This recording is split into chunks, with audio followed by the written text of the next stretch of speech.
ktorú Slobodné fórum mladých ako mládežnická organizácia pri politickej strane Slobodné fórum upozorňuje posledné mesiace veľmi aktívne a intenzívne. Konkrétne problém mladých živnostníkov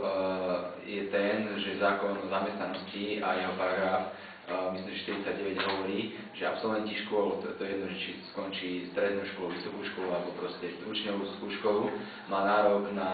príspevok od štátu, na rozbehnutie svojho pracovného života, na začiatok živnosti. Pre mladých je to veľká príležitosť, ako byť samostatný, aktívny a podnikavý, len je tu jeden veľký a nezmyselný problém, a to ten, že musia byť 4 mesiace evidovaní na úrade práce, čo považujeme za absolútny nezmysel, pretože ak sa ten zákon volá zákon o zamestnanosti, tak tú zamestnanosť by mal podporovať a nie naopak. Keďže oni vlastne sú nútení ísť na tie 4 mesiace na úrad práce, tak vlastne tá nezamestnanosť sa zvyšuje.